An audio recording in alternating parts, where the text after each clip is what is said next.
Hello everybody and welcome to an orange and cylindrical themed episode today. That's right, we're going to talk about carrots. So, first of all, how do you pick out a good carrot at the store? Well, you want to look for one that is a little more orange and healthy looking. Once it gets old, it's going to start to get a little bit white and fade. And the other thing you can look for, if they go rotten, that's usually going to happen around the tip, and that'll turn kind of a green or brown or something like that, and they'll be a little less or a little more flexible. So this one's a little bit flexible, but if this were rotten, it would be a lot bendier. So once we get it home, how do we peel it? This was the most exciting thing to show you today, and this is how to peel a carrot more efficiently. So most of you, when you peel a carrot, are probably doing this right here. You know, going in one direction towards the end, just like you're whittling a pointed stick back at summer camp. And that's fine, but a faster way to do this is to go in both directions while you're turning the carrot. And what that's going to do is not only allow you to go twice as fast because you're going two directions, but you'll even go faster than that because you're not taking it off the carrot each time. It's maintaining contact so you don't have to find your place.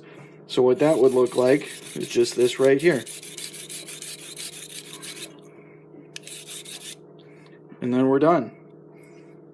So that's how to peel a carrot faster. Just try it. It's not that hard. So then we'll cut the tips off. The end, I'm going to go a little further down because this one has some cracks and things in it. So then how do you do a dice? I'm actually probably not going to demonstrate a dice on this because it's really annoying and I don't think it's very practical for most people. The way you would do it if you wanted to is you'd have to get one that's pretty big, bigger than this one probably, and then you would cut a flat side on the right side, assuming you're right-handed. Then you would put that on the flat side, cut another one, turn it 90 degrees again, cut another one, turn it 90 degrees again, cut another one, and then you'll end up with a square. And then from there you would cut it into long vertical sections, turn those, cut them again, and then cut them that way. And then you would end up with nice little carrot cubes. But that's a lot of work, and I don't know, it kind of makes it look like the frozen ones. So another way you can get nice even pieces is to use this device here. This is called a mandolin. This is an OXO brand, and actually I don't like this one a lot because one side is wider than the other. So if you cut potatoes or something here, they come out uneven. You can get nicer ones, but they tend to get a little expensive. Some of them also have a thing like this. So this is like, if I was getting down to the bottom here and I was afraid of cutting my fingers, which I've done several times on these, you would put this on there to grab the fruit or vegetable that you're cutting. So these are pretty easy to use. You would, if you want to make just circular sections, you would go like this right here.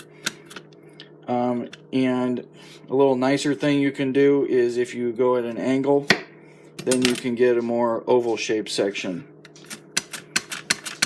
So you can see how fast that is, and I'm getting sections that are identical rather than, if you try and cut these by hand, you're going to get, there's going to be a lot of variance. So then what's another way we can cut this up? If we want to, somebody asked me, what can you do for stir fry? So this is a trick I'm stealing from America's Test Kitchen. What they do is to cook they'll cut it at a really long angle like this into sections about like that. And what we're doing here is we're going to give a nice length, and then we can make what's called a julienne, which means long thin strips. I'm going to bring my hands in here, my fingers, and now we've got these strips, and these will cook a lot more quickly than if you're doing, say, big chunks or something like that, and they look kind of cool, if you're doing that in a stir fry. Then if you want to do a really fine dice on the carrot, you could take these and cut those. You may not need to cut them that fine though. So say you're just making a stew or something and you want sections, you could start out making cross sections like that, circular. Then once you get towards the bigger end, we want these all to be the same size. So when we get to the big end, maybe I'm going to cut the whole carrot in half, and then I can make sections that are about the same volume as these so that they all cook evenly. I was trying to think if there's anything else you might want to see with this. Oh, if you're going to cook a big long carrot and steam it or something, what you can do there to get a cool shape is cut it at angles. And not just one angle like that, but switch it every time. Like that. So then when you go to steam or glaze these, you have maybe a more interesting shape. And that is how to cut up carrots. Oh, where's my guest star? There she is. Do you want a yummy carrot? Do you want this carrot right here? Oh boy, what a delicious treat. Oh yeah, that's right. Dogs don't like carrots. I'm sorry. Well, that's it everybody. Have a good evening.